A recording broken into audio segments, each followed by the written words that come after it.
To keep on living, we keep on spending. Therefore, to keep on living, we have to keep making money. Dapat ang tao lagi naghahanap buhay, kumikita, gumagawa ng paraan habang siya ay kumakain, gumagastos, at gumagamit ng maraming mga pangangailangan. Salamat o Diyos dahil kayo pinagmumula ng pagpapala. Kayo ang nagpapatibay sa amin, naghahanda upang humarap sa iba't ibang uri ng bagyo ng buhay. Nawa patuloy mo kaming turuan sa hiwaga ng kapangyarihan ng mga bagay na ibinibigay mo sa amin tulad ng karunungan, kaalaman, galing, husay para kami makapaghanap buhay. Ituro mo sa amin, Panginoon, ang isang karunungan ukol sa pananalapi na nakaugat sa iyong salita. Maunawa namin ang kalooban mo dito, maipamuhay namin, makinabang kami at kayo ay malugod. Patawarin niyo po kami sa aming mga kasalanan, linisin kami sa aming mga karumihan, O Diyos.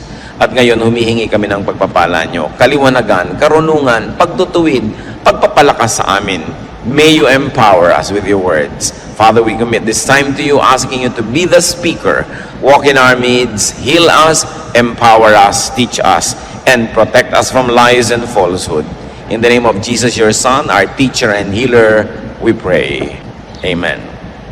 Keep making money. Dapat ba yung pinag-uusapan ng mga mananampalataya? Dapat. Sabi po ng pinakamarunong na lalaki sa balat ng lupa, si Solomon, sa Ecclesiastes 10:19, money is the answer for everything. Maaaring isang pagmamalabis or exaggeration, but of course, very, very true. Napakaraming mga pangangailangan, suliranin na natutugunan, nasasagot, nalulutas ng pananalapi. It is not money, but ungodly love for money that is condemned in Scripture. Hindi galit ang Biblia sa pera, ang galit ng Biblia ay sa pag-ibig sa pera na nagiging bunga para or dahilan para tumalikod ang tao sa Diyos at sa kanyang kapwa.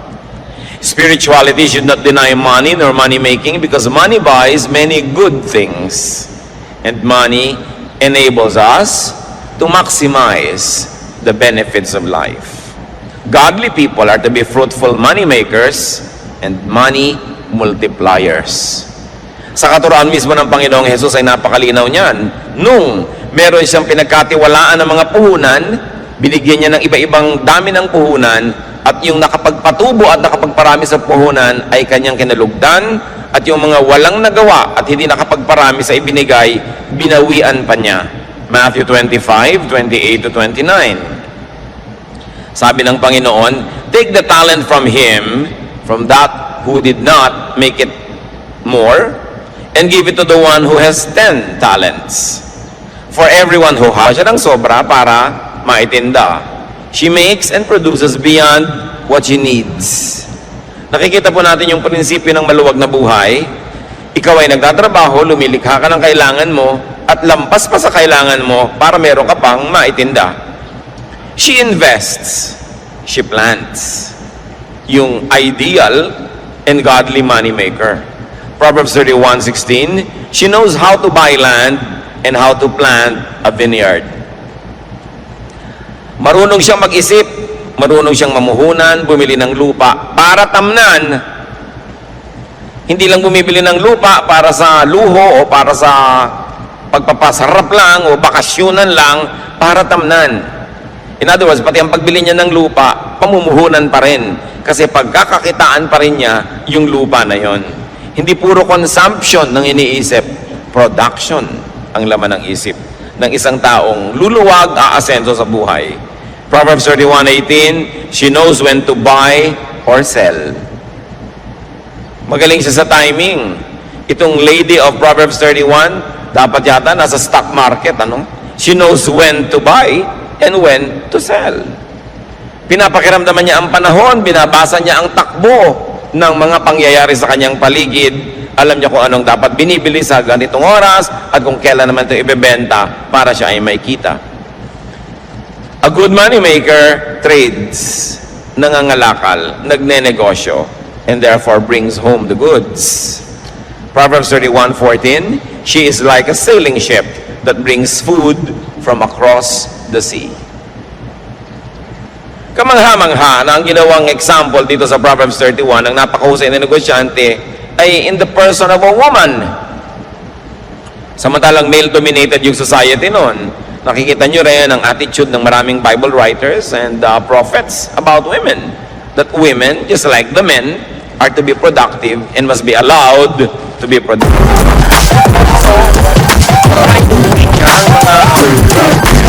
Kung ano-anong mga bagay na para sa isang barkong na tumawid dagat at nangalakal, syempre ang uwi niya the best. Iba-ibang variety, the best of every land, the best of every culture, na-enjoy niya kasi marunong siyang maghanap buhay. She works hard. Ito ang luluwag sa buhay, marunong magsikap. Proverbs 31:17, and she always works hard. And verse 18, she stays busy until late at night. Verse 27, she is never lazy.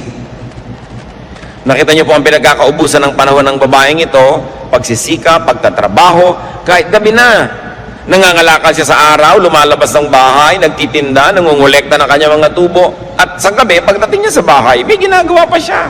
Nananahi, nagsusulse, gumagawa ng mga maititinda, hindi siya tamad. Marami mga tao nagtataka at nagreklamong mahirap sila, ay ubod naman ng tamad. Batugan with a capital B. Pagkatapos nagtataka kung bakit siya mahirap. Kung bakit pag may sakit siya, wala siyang pambili ng gamot. Kung bakit pag gusto niya magpakamatay, nilason ay hindi niya mabili. Eh wala naman siyang ginagawa sa buhay niya. Nagtataka pa siya. So nakikita po natin ng ideal person na ito ay merong sobra na production. Hindi yung sa kanya lang, kulang pa. Ang tao habang nabubuhay, liban na lang sobrang tanda na, o sobrang bata pa, o sobrang mahina dahil sa kasakitan, ang tao dapat naghahanap buhay, kinikita ang kinakain niya. Hindi yung wala ka namang kinikita, nag-electric fan ka pa matulog. Hayaan mo nang pawisan ka. Diba? Yung damit ka ng damit, gasos ng gasos, ang ginagasos ng damit, tubig sa paglalaban ng damit mo, kuryente sa pamamalansya, tapos pakalat-kalat ka lang naman, wala ka namang ginagawa, hindi bali ng lukot ang suot mo. Lumalaki lang ang gasto sa buhay. Ang kinakabit ng mga wax sa buhok ay kutakot-takot, pahingi pa na hingi ng pang-load, ang gusto pang cellphone, yung may folding bed sa loob, wala namang kita. Puro yabang. Yung mga ganon, ang mga nagugutom, o kaya yung mga ganon ang sobrang kawawa ang mga kamag-anak na kumikita dahil nakadagan, nakasipsip, no, ng dugo ng kapwa. Dapat pinapayagan natin, tinutulungan at pinapalakas ang loob ng mga naghahanap buhay talaga. Paano ginagawa yon? Huwag istorbohin. Merong mga kamag-anak, may kaisa-isang nagtatrabahong anak, may sakit yung isa, yung pang may trabaho ang pa-absent din para mag-alaga. Eh ito na nga lang ang kumikita, ang daming mga walang ginagawang kamag-anak, yung kumikita pang inaabala. May mga babaeng walang ginawa kundi mag-text sa asawa at pauwi ng pauwi, eh nagtatrabaho yung asawa. Nananabik lang pala na may mga kasama. No? Libangin mo sa sarili mo, makipag-usap ka sa anino mo, makipag-chess ka sa anino mo, huwag mong istorbuhin yung nagtatrabaho. Diba? Huwag lagi na lamang na pagka mayroong kinikita, eh pitasan ng pitasan at hingan ng hingan. Yan ang dahilan. Kaya marami po sa ating mga kababayan na wala ng gana na magnegosyo, mag-agrikultura, magmumuhunan, maghanap buhay sa dami ng nangingikil, sa dami ng humihingi, tinatamad na tuloy yung iba magtrabaho. Subukan nyo sa mga malalayong kanayunan, magtayo kayo ng negosyo, ang daming sumisingil ng buwis nyo at hindi lang yung gobyerno, ha? Maraming gusto humingi. Subukan mo magbiyahe ng mga gulay, ang daming humaharang sa 100. Pag karnaper ka, walang humaharang. No? So, napakaraming pabigat at pahirap sa mga gustong maghanap buhay. And many of our countrymen get demotivated na maging productive sila sa buhay. Parang sa mga kamag-anak din, nakakatakot umasenso dahil sa dami ng kakapit sa'yo, lulubog na kayong lahat. Napakahirap magpakita ng konting kaluwagan kasi marami agad mangungutang. Ang trabaho tuloy ng iba, kahit meron, daing ng daing. Kunwari, maparaming problema sa takot. Nahingan sila ng mga walang hanap buhay. Balikan natin itong babae na ito, na kinakatawan din ng sino man, lalaki man yon, na marunong maghanap buhay. She is positive.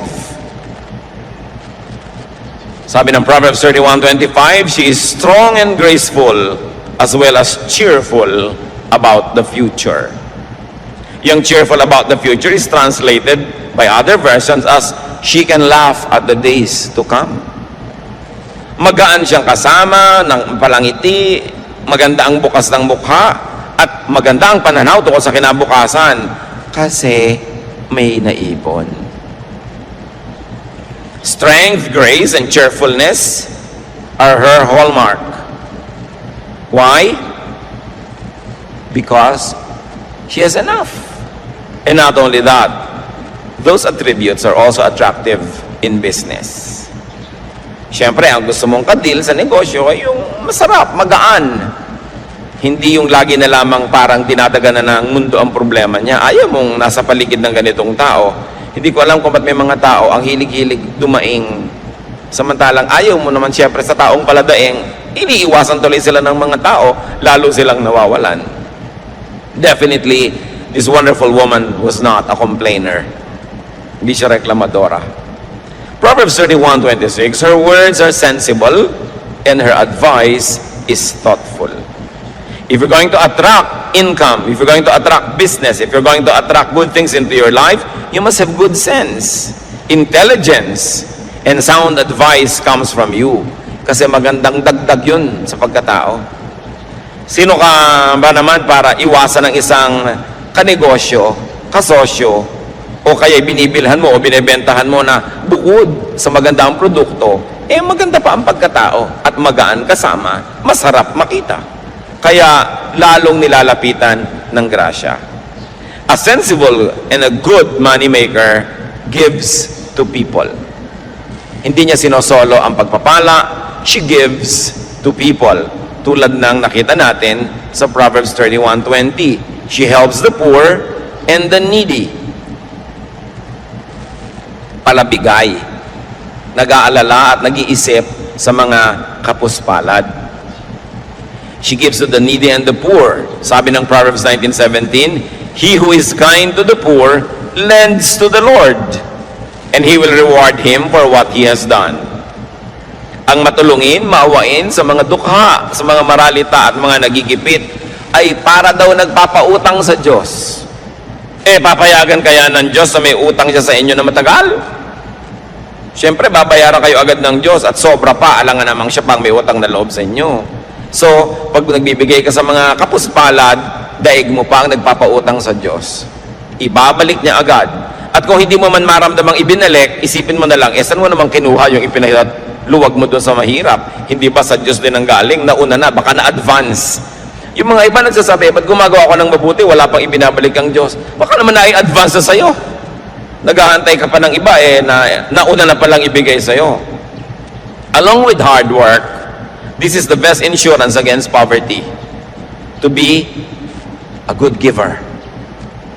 Kasi ipinapangako naman sa Biblia, lahat ng tanim may ani. Kung hindi man sa exact person na tinulungan mo yung ani, may ani yun sa iba.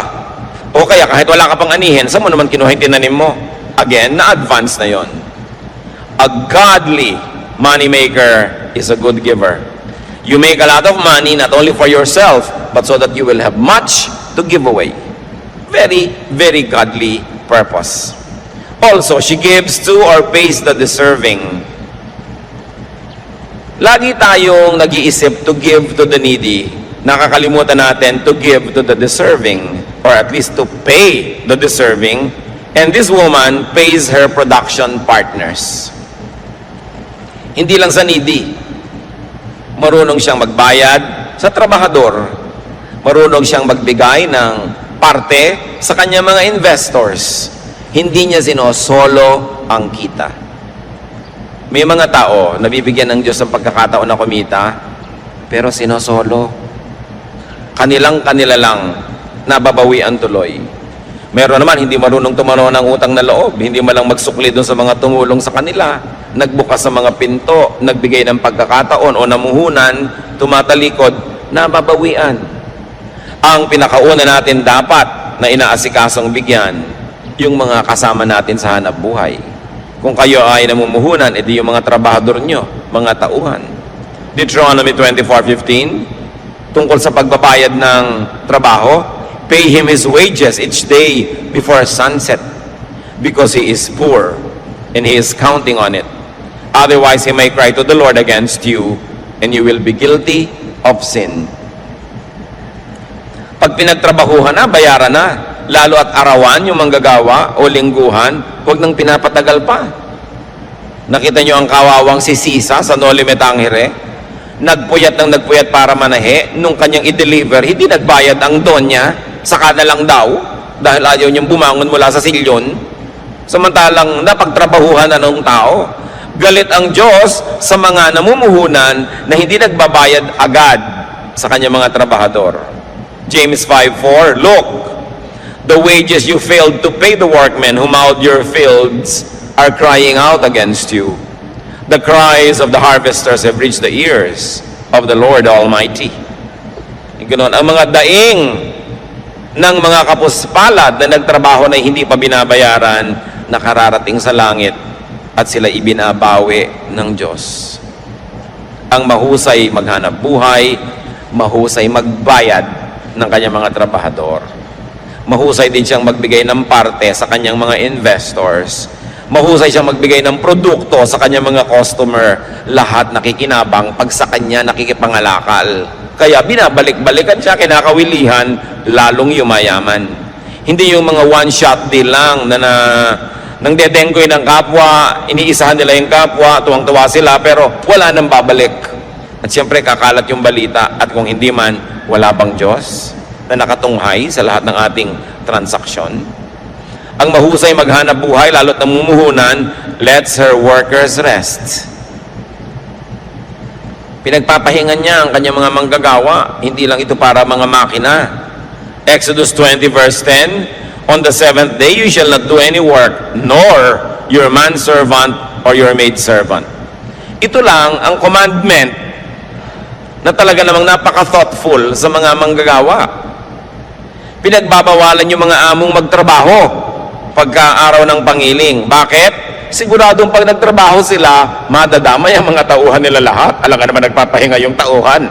Tapos yung boss nagtatrabaho. So pinagbawalan ng mga boss magtrabaho at idiniin at nilinaw, pati ang inyong mga katulong, mga kasamahan, manggagawa, huwag nyo silang pagagawin. Ibig sabihin, bibigyan sila ng 1 day of rest in 7 days of work. So 6 days of work must be broken by a 7th day of rest. It's a command with the working class in mind. Napakabait ng Diyos. Marami pong mga nilikhang mga Diyos at Diyos-Diyosan ng iba't ibang mga kabihasnan, makamayaman lang. Puro mga pang-uuto at panggigipit sa mahihirap ang katuruan ng relihiyon. Pero itong Diyos na ito na gumawa ng 10 Commandments, mahal niya ang mga manggagawa. Tiniyak niya na kasama sa pinakamataas niyang mga kautusan ang pahinga ng mga manggagawa. So kung may mga masisipag tayong mga money makers, mga kapatid, lalo't kamag-anak nyo ito, kaibigan, huwag dalain. Huwag naman nating dadalain ang palabigay. Kung kayo yung manggagawa, binibigyan kayo ng pahinga, kinabukasan, absent pa. Abuso na yon. Huwag nating aabusuhin yung mapagbigay. Binigyan ka na, sabi nga ng matatanda, na ilubog ang kamao, ilulubog hanggang siko. Aabusuhin ang mapagbigay. Pagsasamantalahan naman ng mabait. Ang nangyayari tuloy, yung mga may mabubuting puso na dadala, tumitigas na rin ang puso. Yung mga iba na kapwa natin mahirap, nagrereklamo, yung doon mayayaman, mga mata pobre. Paano? Defensive na yung iba. Pag sobra silang bait at palangite, wala nang ginawa mga tao kundi bumali, o umutang, o humingi, o dumaing. Kaya tuloy kahit mabait, nagtitigas-tigasan ng loob sa takot na mapagsamantalahan ng kapwa. Kung tayo lang sana ay hindi mapangabuso, we will encourage each other to be more open, to be kinder, to be nicer. But people are sometimes obligated to be defensive. Gustong magpahiram sa'yo, pero ilang beses mo nang sinuba. So, paano magpapahiram pang muli? Hinihigpitan tuloy ang kanyang dati ay kaluwagan. A good money maker gives to God. Nagbibigay siya sa kapwa-tao, lalo sa mga kasama sa trabaho, at marunong siya magbigay sa Diyos. Malakay 3:10-12, I am the Lord, all-powerful, and I challenge you to put me to the test. Bring the entire 10% into the storehouse, so there will be food in my house. Then I will open the windows of heaven and flood you with blessing after blessing. I will also stop locusts from destroying your crops and keeping your vineyards from producing. Everyone of every nation will talk about how I have blessed you. Yan ang pangako ng Panginoon. Sabi niya, ako na makapangyarihan sa lahat. Subukan ninyo ako. Buong-buo ninyong dalhin at ipagkaloob ang inyong ikapu. At nang merong magasto sa aking tahanan, nang may resources. Sabi niya gano'n, tingnan ninyo. Kung hindi ko buksan ang bintana ng langit at pabahain sa inyo, ang kutakot-takot na pagpapalang wala kayong pagsisidlan. Sabi sa mga nagtatanim at nag-aagrikultura, hindi ko papayagang sirain ang mga kulisap ang inyong mga tanim. Pabubungahin ko ang inyong mga itinanim at hindi ko hayaang malaglag ang mga bunga nito nang wala pa sa panahon. Pag-uusapan kayo ng lahat, pagtatakahan kung bakit blessed na blessed kayo. Pero ito lang ang sikreto, sabi ni Yahweh, give the entire 10% into the storehouse. Siyempre, may mga nagtuturo namang, Old Testament na yan, hindi na yan uso. Pero ang dami-dami mga batas at kautosan sa Old Testament na pinaihiral din nila. So, pinipili. Kung ayaw lang talaga, ayaw. No? Pero pag gustong sumunod, gusto. At yan ang isang sikretong bunyag na bunyag naman. Sabi sa Luke 6:38, give, and it will be given to you. A good measure, pressed down, shaken together, and running over will be poured into your lap.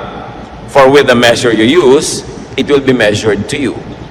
Ang ginawa ditong example ay yung pagsusukat at pagtatakal ng mga binhi, mga buto na kumbaga bigas natin, trigo nila, mga grains yan, mga butil-butil.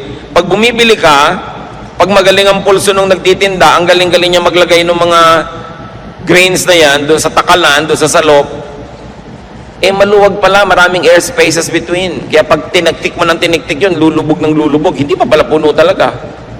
Pero sabi ng Panginoon, sabi, magbigay kayo at ganun din kayo bibigyan. Tama ang sukat. Tiniktik, niliglig, siniksik. Hindi dinaan sa bilis.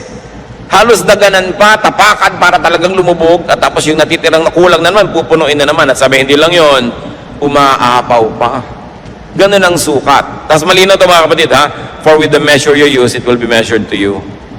Gusto nyo pala ganun, siksik, niliglig, umaapaw ang bigay sa inyo ng Diyos, ganun din ang pagbibigay sa Kanya. A good money maker is a good money giver.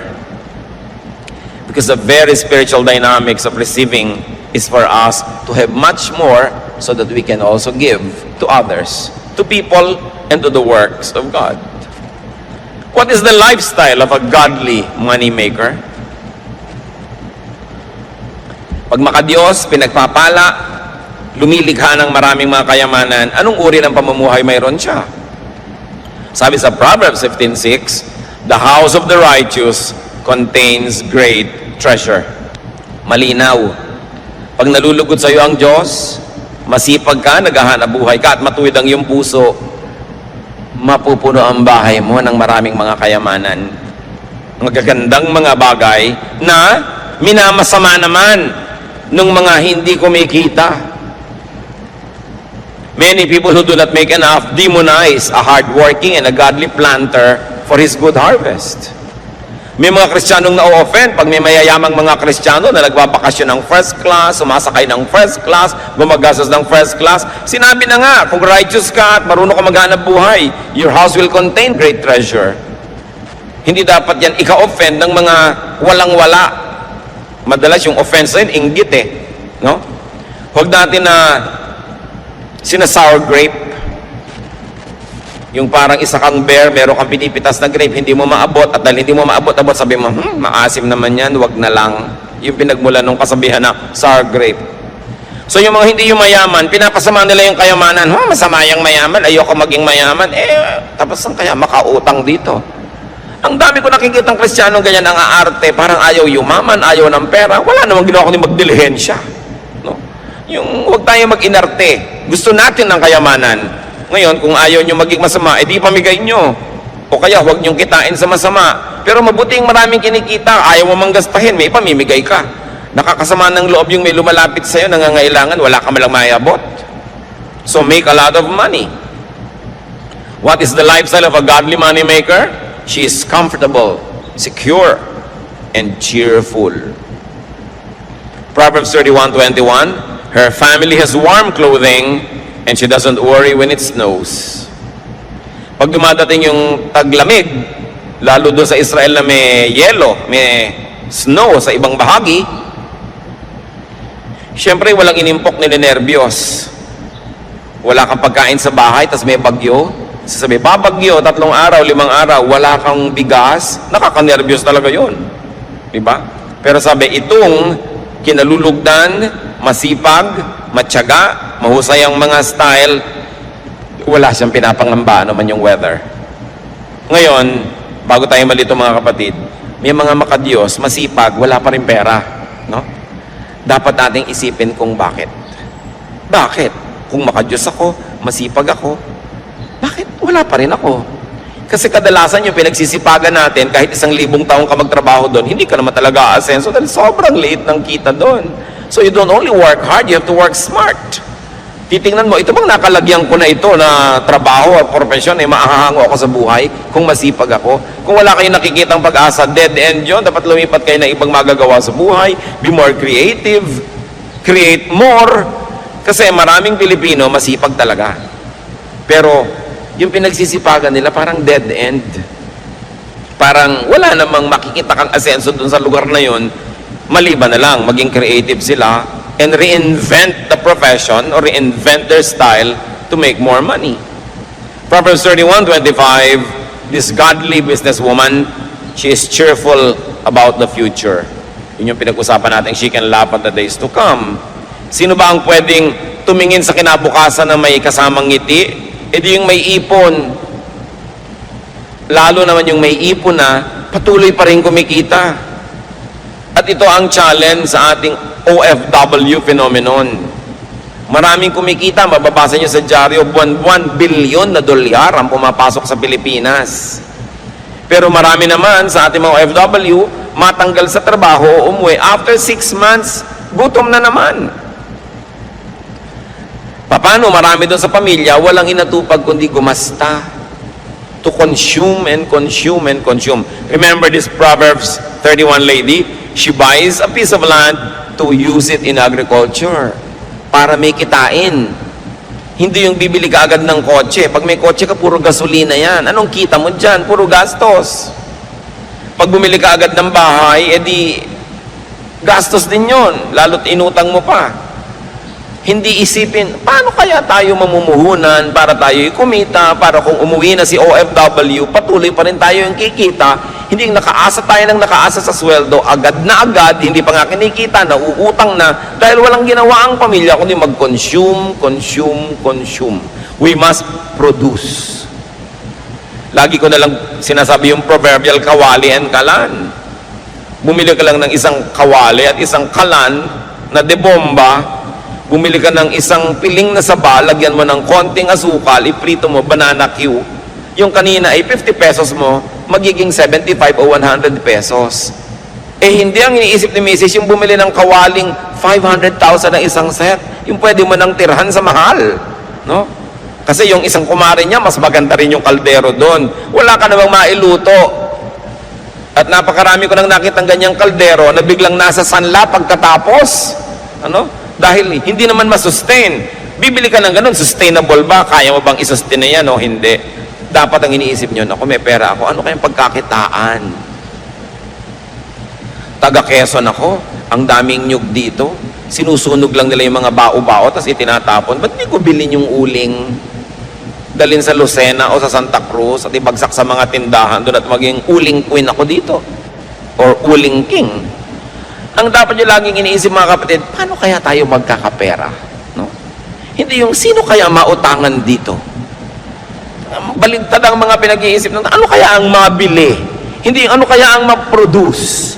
Nakita nyo yung babae, nananahipan ng mga bagay-bagay sa kanyang bahay, gumagawa pa ng mga belt, mga buckles, itinitinda. Eh, siya na nga yung mayaman. Maraming mga OFW, pagpupunan. But there's one rule, don't put all of your eggs in one basket. Ang dami-dami yung itlog, nasa isang basket lang. Eh, kung natapakan ng elepante, hindi durog lahat. Dapat iwahiwalay. So, hindi lang kayo umaasa sa isang trabahador na manggagawa, tapos lahat kayo nakatunganga. That's putting all of your eggs in one basket. Hindi lang nyo ilalagay sa isang bangko yung pera nyo kung marami.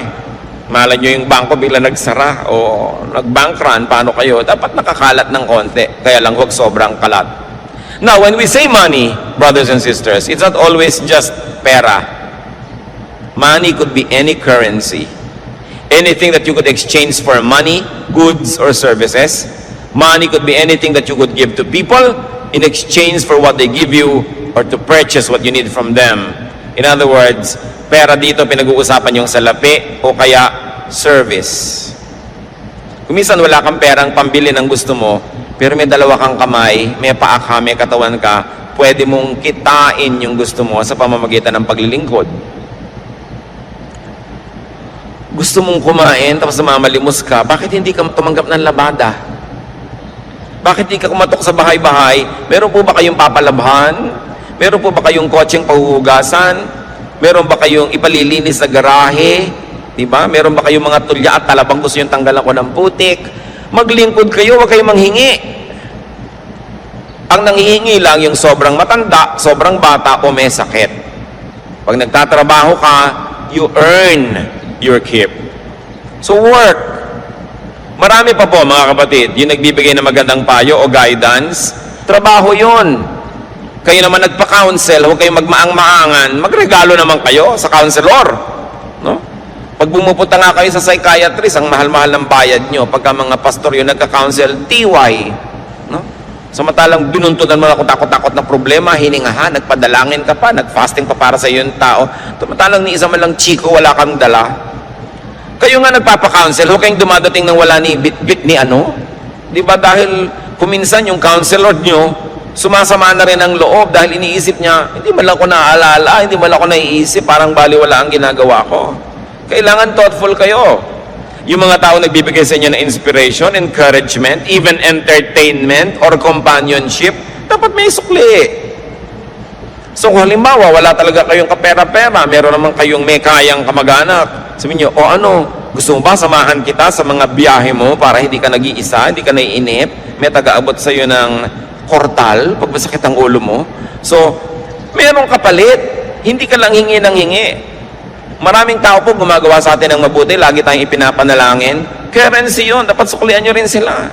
Papray ka ng papray, tas wala ka malang binibigay ni ano. Diba? Pag-pray nyo ko, lahat na lang ng problema mo, itatambak mo, ite-text mo, i-email mo. Tapos wala ka man lang maibigay ni Guyabano. Kailangan marunong ka kasi laging exchange ang buhay. Marami po sa atin nagdarahop kasi hindi tayo marunong magbayad. Kuha lang tayo ng kuha. Eh ayaw ng Diyos doon eh. Gusto niya laging marunong tayo magpalit. Kaya kuminsan sa atin nagtataka tayo, ano kaya ang dahilan ba't ang hirap ko? Eh baka kasi lahat din ng taong nadadapuan mo, pinaghihirap mo. Kaya bumabalik sa iyo yan. Hindi ka blessing sa mga tao. Kahit wala kang kapera-pera, may magagawa ka para sa isang tao. Nung pupunta po ako sa bahay nyo, sa shining ko lahat ng sapatos nyo, dahil puro yata mga gasgas na yung mga sapatos nyo. Pati may blessing kang nagawa sa tao. Hindi yung hihingi ka lang. Kahit kamag-anak mo, kahit kuya mo, kahit bayaw mo, nanay mo, tatay mo, meron ka dapat ipalit. Lagi. Hindi mo siya binibili. Gusto ng Diyos, nagpapalit tayo. Nagsusukli. Para kinakatuwaan ka at pag natuwa sa'yo, bukas, maalala ka na naman niya. Hindi pag nakikita ka na allergic yung tao, pinapantal. No? Dahil daig mo pa talaga ang allergy. Pag dumadapo ka sa tao, nahihirapan siya. You know, you can never run out of money or currency or barter goods. Magaling ka magluto. Bakit hindi ka mag-offer? Ipagluluto mo yung isang ginang na laging busy. O lulutuin mo sa bahay mo, de-deliver mo na lang sa bahay niya. Tapos, ang bayad sa'yo, o 1/4 ng niluto mo, di libre na yung pagkain yung pamilya. Hindi lagi kang nakatunganga. Ang daming nakatunganga sa bayan na ito. Kaya nagtataka pa. na bakit mahirap yung bayan. Ang dami talaga nakatunganga. Hindi ka mawawalan, kapatid, ng pambayad o panukli o pambigay kung willing ka lang. Lagi tayong merong pwedeng ipalit. And remember, you could never be fruitless or useless, unemployed or idle if only you would decide to always make money. And that money is pera or services. Anything na pwede nating ipambayad para makuha natin yung gusto natin, it's considered money. Ngayon, nasa katanghalian, tapat kayo na inyong buhay. Malakas ang kita nyo. Take advantage of your best season. Para mga artista, may panahon na sikat, hot na hot property talaga, kita dito, kita doon. Pag hindi nag-ipon, pag hindi nag-invest, kawawa naman pag lumalaos na. Dumadating yung tanghaling tapat ng buhay natin. Dumadating din yung alauna, alas 2, alas 3 ng hapon, alas 5, 5:45, marapit na mag-orasyon. No? Dumadating yan. Dapat handa ka dyan. Dahil hindi naman surprise, dahil darating talaga yan. So earn the most, invest the most, save the most. Sabi sa Proverbs, look at the ant. Yung daw langgam. Marunong magtrabaho. Pag panahon ng tag-ani at tag-araw, kolekta ng lahat ng maiuwi. Kasi darating ang tag-ulan na hindi na niya magagawa yon. So always ask yourself, ano ba ang mapagkakakitaan dito? Dapat gawin natin yun na pananaw. Maglaro kayo ng sungka. Sa mga naglalaro pa ng sungka, hindi ba lagi dapat may subi? O yan, magsusubi ka, tsuk, naglagay ka sa bahay mo. Hindi yung pwedeng ikot ka lang ng ikot, wala ka inilalagay dun sa bahay. O, subi, ganun. Para meron kang naitatabi. Alam nyo, sabi ng isang may doktorado sa anthropology, yung sungka daw, ang sinaunang computer ng mga Pilipino. Talagang taga-compute. May nagsasabi pa na yung abacus daw ng China, apo lang ng sungkahan. At meron pang nagpapatotoo na only in the recent past, maraming mga tindera sa probinsya gumagamit ng sungka pang compute ng mga sukle at bayad. Ang mga sinaunang Pilipino po ay mga negosyante. Hindi sila katulad ng mga sinasabi ng ibang ngayon na mga tamad daw. Mga negosyante, mga importer and exporter. At very good ang credit standing. Alam natin yung napakarami mga sasakyan ang dagat galing China at galing sa ibang bansa na dumarating dito para makipangalakal sa ating mga ninuno. At ang ating counting system, very elaborate, ha? Sa bawat isang zero, meron tayong dinadagdag na salitang po, 10, 20, 30, di ba? Dagdagan nyo pa ng isang zero, daan. 100, 200, 300. Isa pang zero, 1,000. Dagdagan nyo pa ng isa pang zero, 10,000 na yon, laksa. May salita tayo dyan, laksa. Ang Greek culture, ang Hebrew culture, ang maraming cultures hanggang 10,000 lang ang bilang. Pero sa Tagalog, meron tayong 100,000, yuta. Meron tayong 1,000,000, angaw. At meron tayong 10 million, kati. Meron tayong 100 million, bahala. At meron pang 1 billion, gatos. Ang daming magbilang ng mga Pilipino noong araw. Diba? Talagang mahusay magbilang. At sinasabi nila yung unang pera sa China, kauna-unahan, yung sigay, yung pangsukma natin na shell, dito mga galing lahat. Na napakalaki daw na mga kalakalyang sigay na yan na ine-export natin to China, kaya marunong magbilang yung mga Pilipino, kaya may sungkahan, no? Talagang mahusay mag-count. Nawala yon because of colonialism. Nung inangkin ng mga Kastila ang mga lupain, pinagtatrabaho lang yung mga tao bilang mga kasama.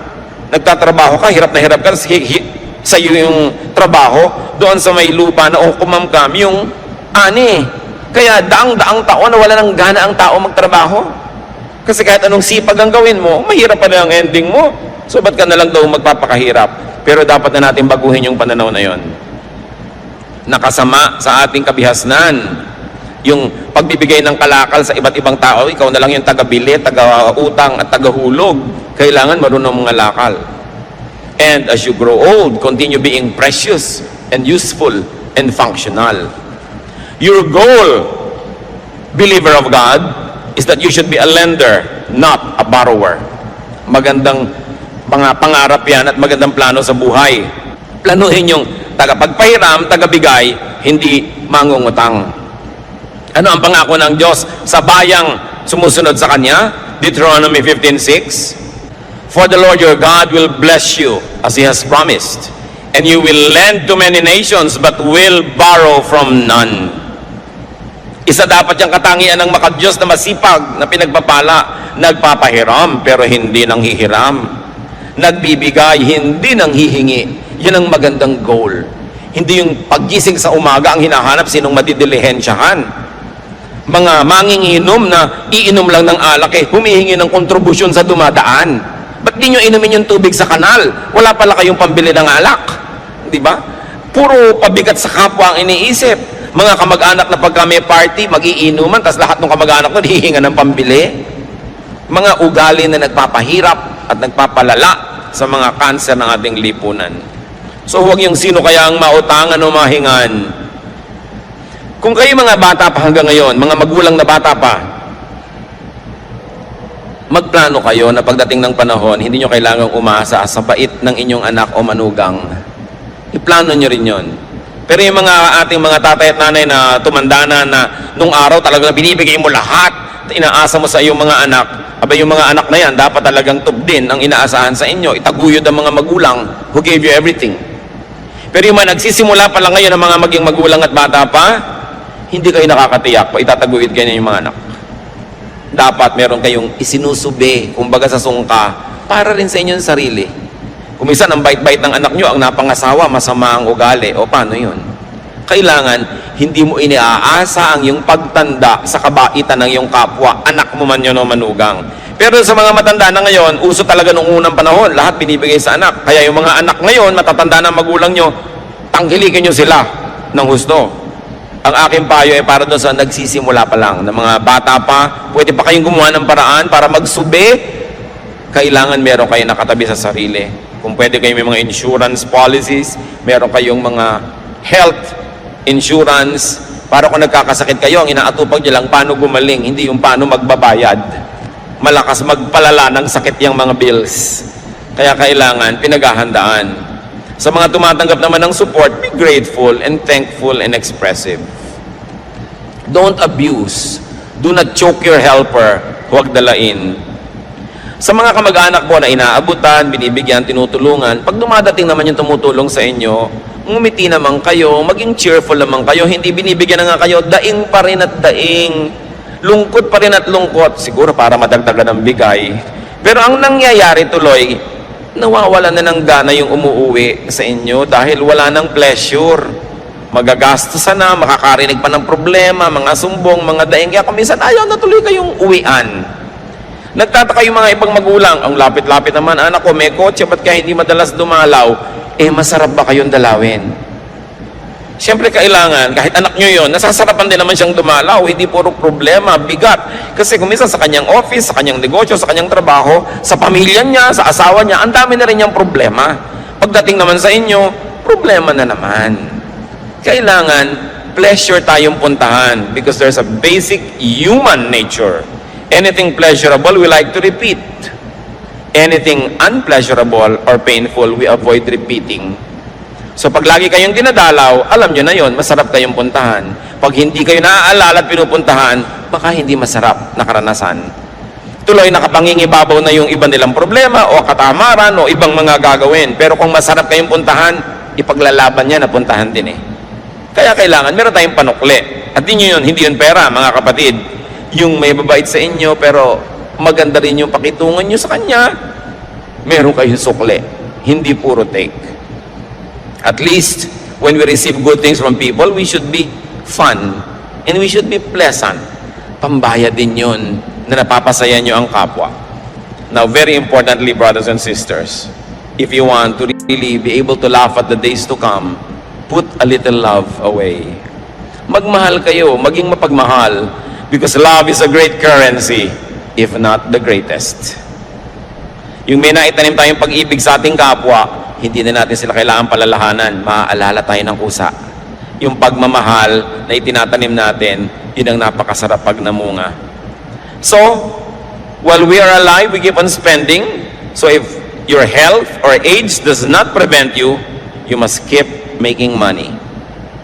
Maraming nalulungkot, marami daw compromises ang mayaman, pero hindi ba ang daming compromises ng nangangailangan?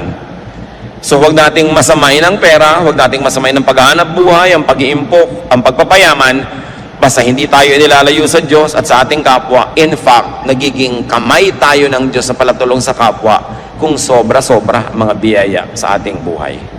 Ama namin sa langit, turuan niyo po kami na siyasatin namin mga sarili, suriin namin sarili kung bakit kami ay maluwag o mahirap, kung bakit kami ay yumayaman o nagdarahop, kung bakit madaling dumating sa amin ang mga biyaya o hirap na hirap dumating. Ituro niyo sa amin, Panginoon, kung may mga gawa kami, ugali, pamamaraan na sumisira sa aming kayamanan, sa aming pagkakataong mag-impok. At nawa ang ugali namin patuloy naming baguhin, magpabago kami sa inyo para maging mahusay kaming maghanap buhay, mahusay mag-impok, mahusay magparami ng mga blessings na ipinahihiram niyo sa amin, mahusay magbigay sa kapwa at sa inyo, at mahusay din naman kaming magbigay ng gantimpala sa aming mga sarili, sa aming mga kapaguran. Turo mo sa amin, Panginoon, na yung bagyo ng financial need can be avoided or minimized kung nabubuhay kami ayon sa iyong kalooban. Magbulay-bulay tayo mga kapatid, sumandali. Pasalamatan ng Panginoon sa bawat isang tumutulong sa atin financially o nakatulong, baka naman nakatulong na, nilimot, magbayad-bayad tayo at magsukli-sukli ng utang na loob. At huwag din nating kalimutan na magtanim naman sa iba, magtanim ng pag-ibig at tulong, because hindi natin alam kung kailan tayo naman ang mangangailangan ng habag ng ating kapwa. Ama, sa amin pong sandaling